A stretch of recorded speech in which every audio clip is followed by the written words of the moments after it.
আপনি সুস্থভাবে যদি বাঁচতে চান তাহলে আপনাকে কয়েকটা জিনিস বাদ দিতে হবে।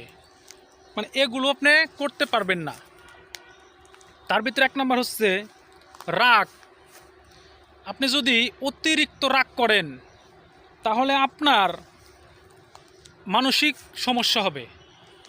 মানে অতিরিক্ত রাগের কারণে দেখবেন আপনার আপনার আশেপাশের লোকজনও আপনাকে ভালো চোখে দেখবে না, মানে আপনাকে মন্দ বলবে। এর জন্য রাগ করা চলবে না। মানে স্বাভাবিক রাগ যেটা সেটা ঠিক আছে, মানে অতিরিক্ত রাগ যেটা সেটা করবেন না। আর হচ্ছে মানে দুঃখ দুঃখ দুঃখ ভাব নিয়ে থাকবেন না। মানে সবসময় একটা মন খারাপ অবস্থা, মানে দুঃখ দুঃখ ভাব নিয়ে থাকবেন। এই দুঃখ দুঃখ ভাব নিয়ে থাকলে আপনার শরীর দুর্বল হয়ে যাবে। দুঃখ দুঃখ ভাব নিয়ে থাকবেন না। আর যেটা করবেন, আর আর যেটা করা যাবে না সেটা হলো এই ভয়।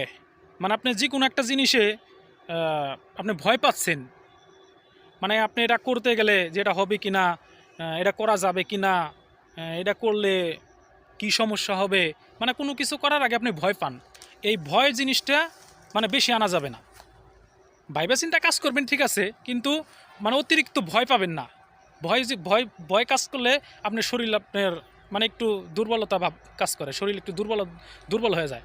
আর আপনি মানে এই মানসিক চাপ, মানে মানসিক একটা যে চাপ প্রেশার, এই জিনিসটা আপনি কম কম নেবেন। মানে এড়াইয়া চলবেন যে মানসিক মানে একটা চাপ আছে না, যে মানে সাংসারিক একটা চাপ, একটা চাপ, মানে বিভিন্ন ধরনের চাপে থাকে মানুষ। এই চাপগুলো এড়াইয়া চলবেন, মানে চাপে থাকবেন না। দেখবেন আপনার মানে